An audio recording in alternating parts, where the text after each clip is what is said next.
ఒక మార్కుని సంపాదించి పెట్టే టాపిక్తో మీ ముందుకి తీసుకొచ్చాను. అదే ఆలోచన.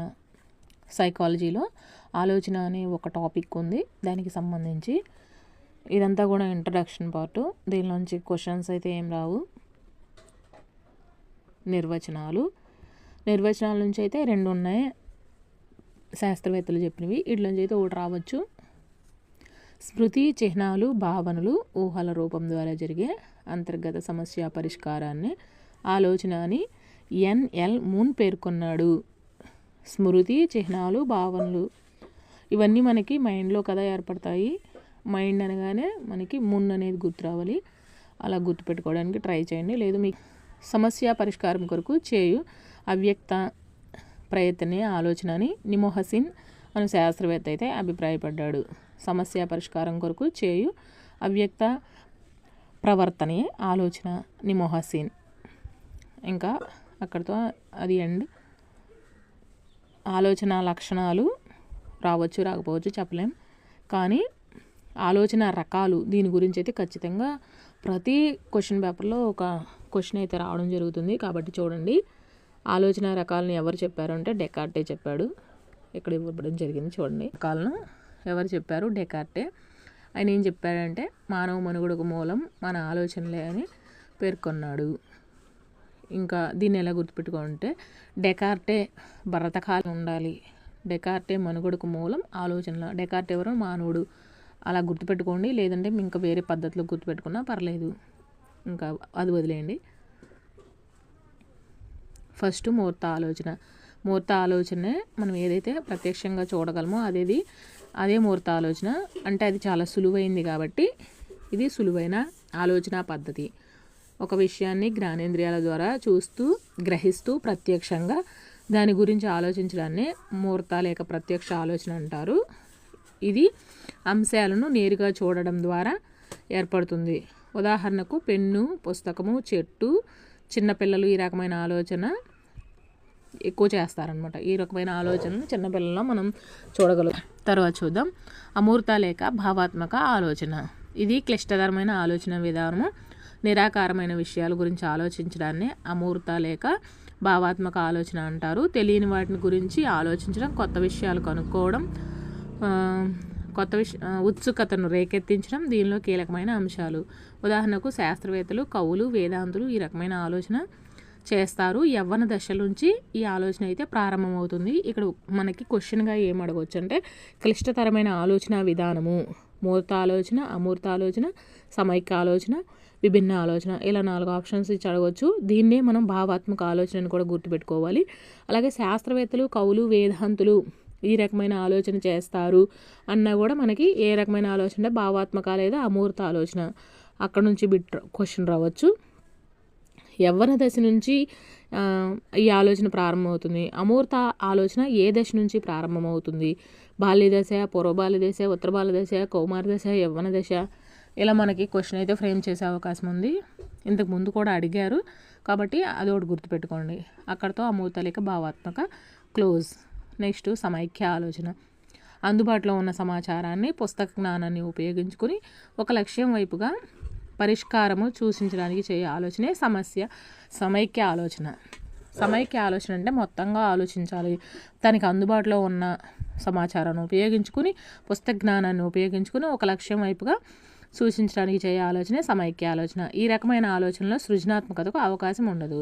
అంటే ఇంకా కొత్తగా ఏమీ థింక్ చేయరు. వాళ్ళ దగ్గర ఉన్న సమాచారాన్ని మాత్రమే ఉపయోగించుకుంటారు. ప్రజ్ఞా పరీక్షల్లో సమైక్య ఆలోచన గలవారు ఎక్కువ స్కోరు సాధిస్తారు. ఇప్పుడు మనకి క్వశ్చన్ ఇక్కడ నుంచి అడుగుతుంది. ఏ రకమైన ఆలోచన కలవారు ప్రజ్ఞా పరీక్షల్లో ఎక్కువ స్కోరును సాధిస్తారు? అమూర్త లేక భావాత్మక ఆలోచన, విభిన్న ఆలోచన, ఊహ ఆలోచన, మూర్త ఆలోచన. ఇలా 4 ఆప్షన్స్ అయితే మనకి ఇవ్వడం జరుగుతుంది. మనకి ఆన్సర్ ఏంటి? సమైక్య ఆలోచన. కానీ నేను ఆప్షన్స్లో సమైక్య ఆలోచన చెప్పలేదు, కానీ ఏమనుకోకండి, సమైక్య ఆలోచన. మనకి ఆన్సర్ సమైక్య ఆలోచన అవుతుంది. విభిన్న ఆలోచన తర్వాత టాపిక్ విభిన్న ఆలోచన.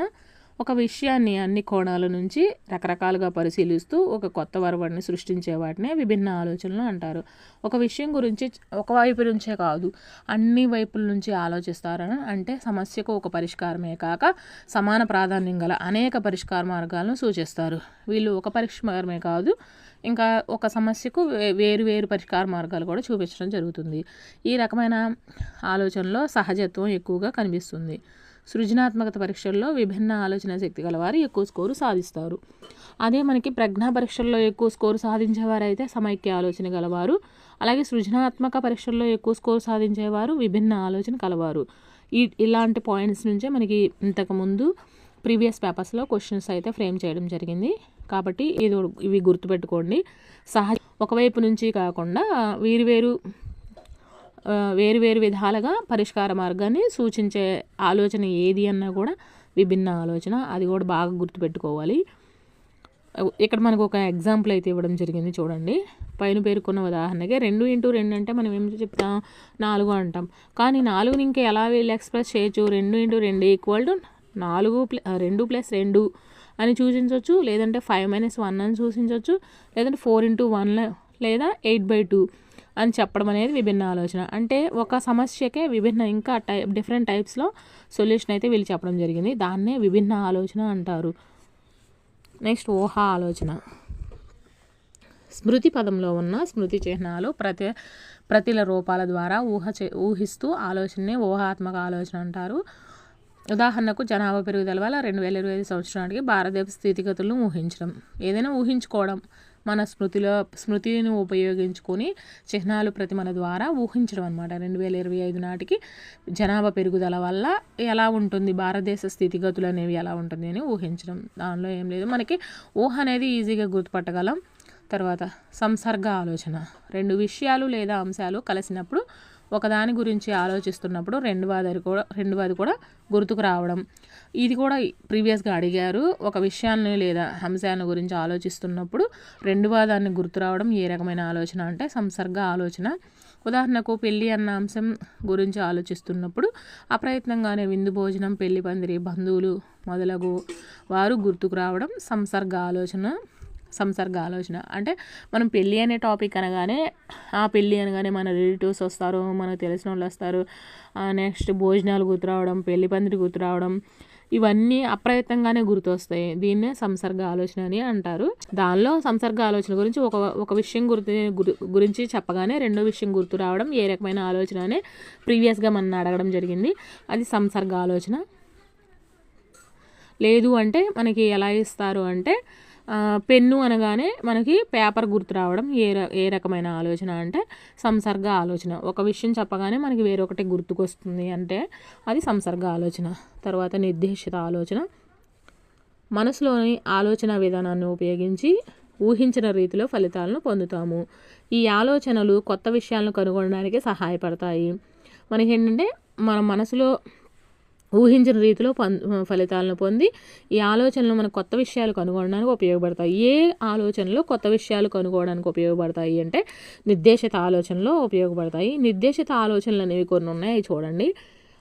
మూర్త, అమూర్త, సమైక్య, విభిన్న, తార్కిక ఆలోచనలన్నీ కూడా నిర్దేశిత ఆలోచనల కిందకే వస్తాయి. ఈ క్రింది వాళ్ళు నిర్దేశిత ఆలోచన కానిది ఏంటి అని కూడా మనల్ని క్వశ్చన్ చేస్తారు. కాబట్టి గుర్తుపెట్టుకోండి, మూర్త, అమూర్త, సమైక్య, విభిన్న, తార్కిక ఆలోచన ఇవన్నీ నిర్దేశిత ఆలోచనలోకి వస్తాయి. వీటిలో ఎక్కువగా సృజనాత్మకత కనిపిస్తూ ఉంటుంది. కాబట్టి దీన్నే సృజనాత్మక ఆలోచన అని కూడా అంటారు. సృజనాత్మక ఆలోచనను క్రింది వాళ్ళలో గుర్తించండి అని చెప్పి నిర్దేశిత ఆలోచన, అనిర్దేశిత ఆలోచన, సంసర్గ ఆలోచన ఇలా మనకి క్వశ్చన్స్ అయితే ఇవ్వడం జరుగుతుంది. కాబట్టి మనం గుర్తుపెట్టుకోవాల్సిన నిర్దేశిత ఆలోచన అంటే ఏంటి, సృజనాత్మకత ఎక్కువగా కనిపించే సృజనాత్మక ఆలోచననే ఏ ఆలోచన అని పిలుస్తారు అంటే నిర్దేశిత ఆలోచనే పిలుస్తారు. తర్వాత అనిర్దేశిత ఆలోచన. నిర్దేశిత ఆలోచనకు భిన్నముగా లక్ష్య సాధన లేకుండా చేసే ఆలోచనే అనిర్దేశిత ఆలోచన అంటారు. స్వైర కల్పనల కరణం, పగటి కళ్ళ కరణం, ఊహల్లో విహరిస్తూ జీవితంలో ఎదురయ్యే సమస్యలను పరిష్కరించలేక పిచ్చి పిచ్చిగా చేయే ఆలోచనలు, వీటినే స్వైర ఆలోచన అని కూడా అంటారు. కౌమార దశలో ఇలాంటి ఆలోచనలు ఎక్కువగా మనం చూస్తాం అన్నమాట. అంటే వీళ్ళకి లక్ష్య సాధన అనేది ఏమీ ఉండదు, నిర్దేశిత ఆలోచన అనేది భిన్నంగా ఉంటుంది. అంటే దానిలో మనం ఊహించిన రీతిలో ఫలితాలు ఉంటాయి, కానీ దీనిలో ఊహించిన రీతిలో ఫలితాలు ఉండవు. ఏంటంటే వీళ్ళు ఆలోచన లేకుండా చేస్తారు కాబట్టి ఇది అనిర్దేశిత ఆలోచన. పగటి కళ్ళ కనడం, స్వైర కల్పనలు చేయడం, ఇంకా ఊహల్లో విహరిస్తూ ఉంటాం కాబట్టి ఇక్కడ అనేవి పనేమి చేయకుండా ఊహల్లో విహరిస్తూ ఉంటారు కాబట్టి ఇక్కడ అనుకున్నది ఏమి జరగదు.